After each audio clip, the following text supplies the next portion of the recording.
Salut les amis, bienvenue sur ma chaîne Manu, agriculteur par passion. On a eu une semaine assez riche en événements. On a eu le John Deere en démo. On a travaillé un petit peu sur le vieux case là. On a l'autre case qui est en rade. Je suis revenu à 3 à l'heure parce que en fait j'ai de la boue du réservoir. C'est un tracteur que j'ai eu d'occasion il y a 2 ans. J'ai de la boue du réservoir en fait qui colmate mon petit filtre, mon pré-filtre. Et du coup, voilà, il se désamorce pas, mais c'est vraiment limite. Donc on remédie à ça. Il est à peu près à moitié de réservoir, donc je le vidange. Je vais refaire passer du fioul dedans. Et puis comme ça, je vais essayer de le nettoyer avec un petit coup de soufflette par le bouchon du réservoir. Je vais faire tant bien que mal. Et puis, croisons les doigts, j'espère que ça va être reparti. J'étais parti pour rouler mes terres à colza que je n'ai pas semées, qui sont prêtes, on va dire. Je les ai fissurées, je les ai déchaumées, vraiment bien bon mulch terre-paille impeccable. Mais sauf qu'il fait super sec. Et du coup, j'aurais bien aimé un petit peu d'eau avant de semer. Et ils en annonçaient pour aujourd'hui, on n'en a pas eu. Et peut-être milieu de semaine prochaine. Mais chez nous, ça marche quand même pas mal avec la marée. Et du coup, je pense que si la météo ne change pas dimanche, là, je crains que ça soit encore très sec pour un petit moment. Donc on a eu le John Deere en démo, je vous disais. On a eu un petit peu de casse, alors pas sur le John Deere, mais sur notre rouleau derrière le fissurateur. Et puis un problème aussi sur le petit case, mais enfin ça c'est, on va dire, c'est du loisir. Sur le petit case, j'ai le carburateur qui a fêlé. Donc il faut que je trouve quelqu'un qui est capable de ressouder un carburateur qui a 80 ans, quoi. Donc voilà, je croise les doigts, j'ai dans mes connaissances, je pense à quelqu'un qui va encore une fois me sauver la mise, à quelqu'un qui était un ancien tourneur, donc qui touche à tout, et forcément, ça complète un peu mes compétences. Donc bon visionnage à tous, et puis je vous dis à plus tard. Bon mon Magnum n'avance plus. Je suis avec les rouleaux derrière moi là et je suis prêt à caler par moment. Je rentre à la ferme à 3 à l'heure. Et je sais pas ce qui se passe. On vient de changer les filtres à gasoil. Je pense que je vais être obligé de vidanger le réservoir pour voir s'il y a de la merde dedans et s'il y a une crépine. Bon là, mon petit filtre est bouché. Et alors là, déjà c'est le pré-filtre. Donc forcément si lui est bouché, ça coule pas dans l'autre sens. Donc c'est pas trop logique. Donc il va falloir vraiment, je pense que je vide le réservoir. Bon là, je vais en avoir le cœur net. Je coupe.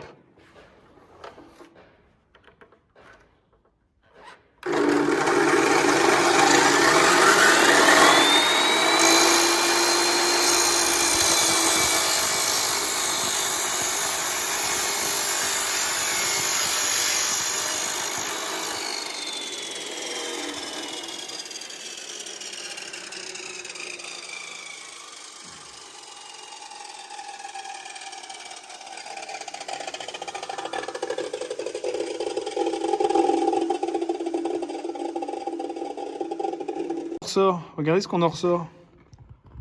Que de la merde, que de la boue, comme des algues. Bon du coup, on va siphonner le réservoir. Donc là-bas, il y a une petite vanne que vous voyez au fond. Et écoutez, j'ai remis un petit... L'avantage quand même, vous voyez, c'est qu'ils avaient sorti un bout de tuyau déjà. Ça, c'est déjà pas bête.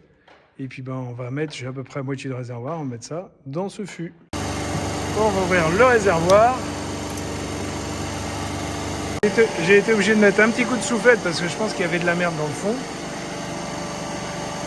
Et là, il n'y a plus qu'à attendre.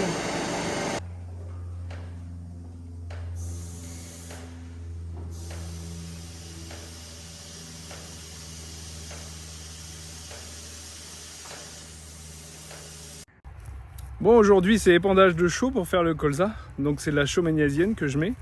Parce qu'on a ici, on est obligé de chauler à peu près tous les 4 ans, on va dire. 4 ans en moyenne.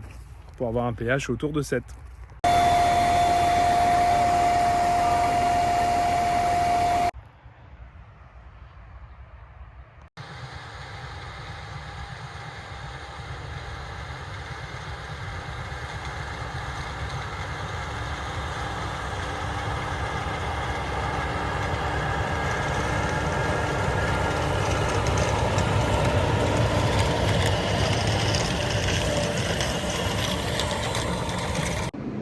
Bon, le tracteur démo, on a décidé de le mettre sur le turbo là, pour pouvoir faire nos préparations de terre pour semer le colza. Bon, on a commencé par faire la préparation du tracteur, les pressions des pneus. On s'est mis à 1 kg. Tom est en train de s'énerver sur une goupille.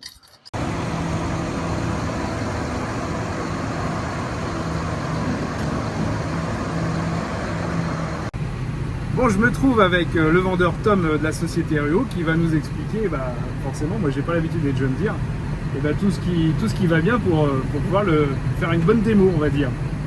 Dis-moi le... Donc là ici tu vas retrouver tout ton compteur, donc avec tes consommations hectares, tes consommations par litre heure. Là tu vas retrouver tout ton programme de relevage arrière, tes distributeurs, ton relevage avant, la prise de force, son engagement, sa position, savoir si c'est en 540, 540 écho, 1000 tours ou 1000 tours écho. Bon, si vous remarquez bien, après tu vas retrouver directement ta puissance, on l'a arraché. On voit bien la montée, donc jusqu'ici tu vas être avec ta puissance de 275 chevaux, parce que là on est sur un 6R 250. Ouais. Et après c'est ta surpuissance qui est montée jusqu'à 300 chevaux. Et qui se déclenche à quoi alors? Qui se déclenchera automatiquement, c'est une intelligence artificielle, c'est une surpuissance artificielle de l'intelligence. Ouais. Donc c'est-à-dire qu'elle va se développer que quand le tracteur aura besoin. Elle ne va pas se développer avant. Après si tu vas trouver... Mais sur du patinage, ça peut être sur quoi? Patinage, traction, adhérence, ça va être force moteur. Par exemple sur ton Fendt, ça va être le Tempomat. Oui. Là tu le retrouves chez John Deere, c'est exactement la même chose. 1, 2, et tu en as un troisième où tu programmes par exemple avec tes champs ou ta vitesse route. Et après tu vas retrouver directement ton GPS que tu peux retrouver sur les pages suivantes. D'accord. En plus grand. Ok. Bon, vous voyez, je suis dans le 6250R là. Écoutez, ça se prend pas trop mal en main. Je dirais aux premières impressions, il est quand même avec un déchômeur de 8 mètres derrière. On l'emmène entre 8,5 et 9,5. Là, c'est des terres assez faciles, c'est plat. On sent que forcément par rapport au 930, je compare au 930. 930 est plus lourd, donc il a forcément moins de mal. Mais voilà, les premières impressions sont plutôt très bonnes. Je dirais que la cabine, bien qu'elle soit super agréable, très silencieuse, un tout petit peu, je dirais le ressenti comme ça, un tout petit peu, porterait un tout petit peu plus dur que celle du Fendt qui est en suspension pneumatique. Mais bon, ma foi, pour un 250 chevaux, il tire quand même pas mal. Vous voyez, j'ai le turbo, on travaille à peu près à 15 cm de profondeur. Sol très sec, hein, mais qui a déjà été déchaumé avant. On a passé un petit coup de horche avant. Donc vous voyez le rendu pour semer, là c'est pour semer du colza, donc vous voyez là ça va aller tout seul quoi. La commande arme là, forcément on n'est vraiment pas perdu avec un Fendt. Ça se commande vraiment quasiment pareil. Bon, ça l'occupe, franchement là ça l'occupe. Heureusement que c'est vraiment en conditions sèches, parce que je pense que sinon il aurait un petit peu de mal, mais ce qui est normal. Je pense que le réservoir additionnel est quand même important, parce que vous voyez il est jusque dans les jantes quoi, dans les roues. Bon écoutez, on s'y fait quand même relativement bien. Il chute pas tellement en tour. On tourne à 9,5 quoi, 9,5, 10. Donc on a forcément fait le plein avant de partir, comme ça on va regarder aussi la consommation.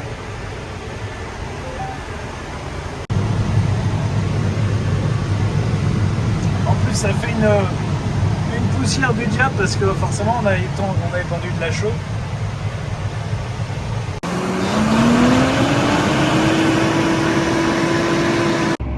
Bon là je suis dans le 930, c'est pour vous donner une idée, vous voyez, je suis en train de décompacter, là on est la veille que j'attelle l'Actisol au 6250R. Et vous voyez on est environ à 20 litres et demi à l'heure. Je roule à 8,5 on va dire.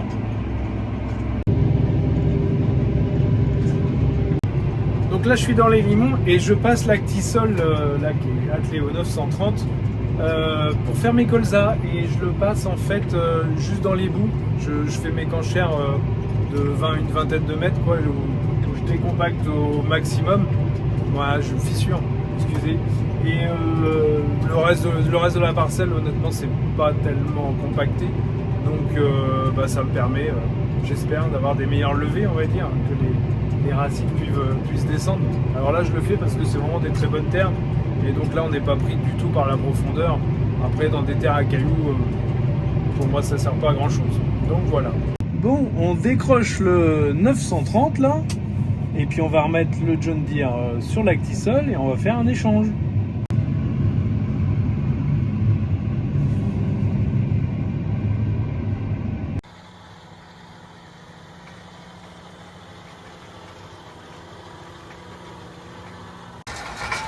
Je pense que ça va faire du bien. On avait tout bridé, justement, vu que c'était une spire avance qui était donc libre. Nous, on a voulu la fixer. Et puis, on a taraudé et tout le taraudage s'est arraché. Et donc, maintenant, je pense qu'il va falloir qu'on ressoude et on va tout remettre fixe. Parce qu'on voulait le garder, en fait, si on avait fait ces barres-là pour éviter que si un jour on se disait, si jamais on peut le remettre à l'avant, eh bien que ça serait faisable. Mais là, je pense qu'on va vraiment le brider à la soudure.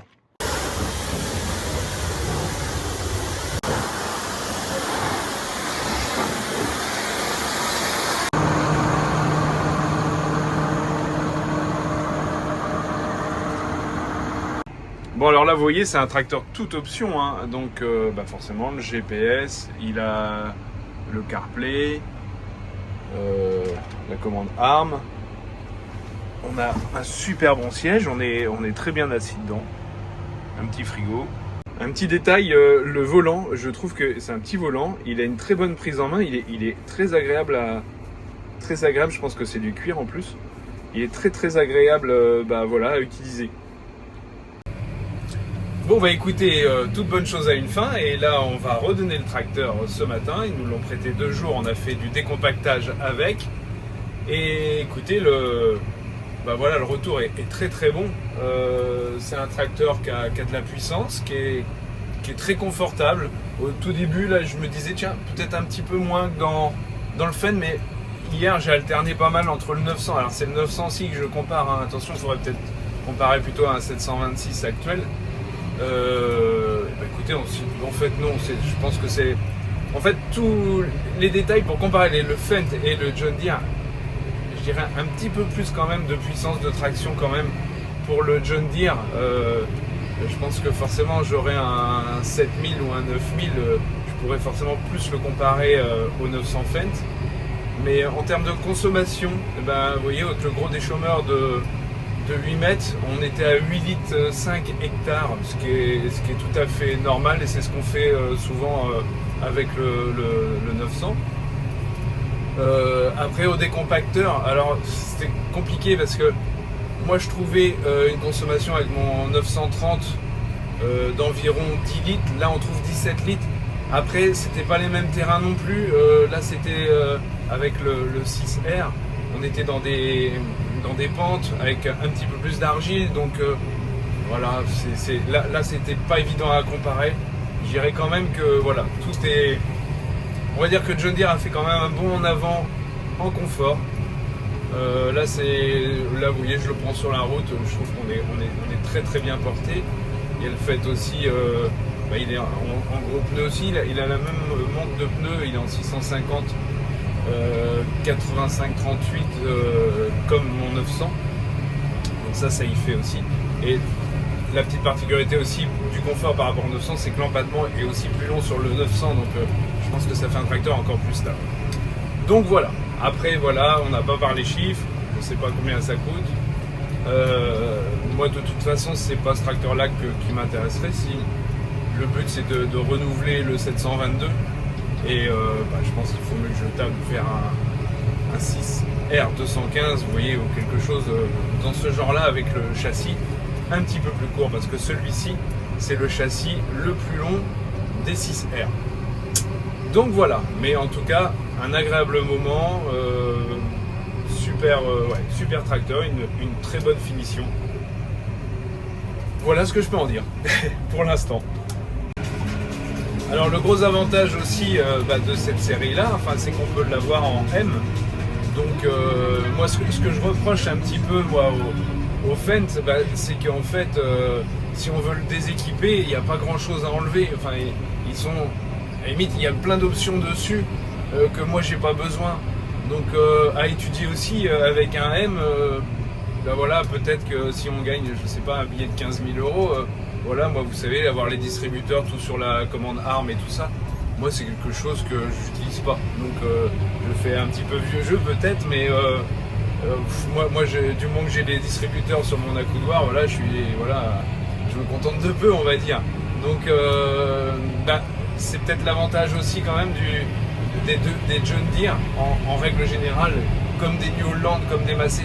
Je pense que on peut les déséquiper, les dépoiler un peu et ben, du coup on arrive à gagner quand même de l'argent, parce que ça devient tellement cher du matériel que ben, voilà, faudrait, ben, si on peut gagner, comme je vous disais, 10 000 euros, ben, voilà, ça nous paye un peu de notre équipement, quoi. Donc voilà où j'en suis dans ma réflexion. Je vais avoir aussi un Massey, un 8S en démonstration avec un des chômeurs. Donc je pense une démonstration d'une journée à peu près. Donc bah voilà, je vous referai une petite vidéo pour vous dire ce que j'en pense.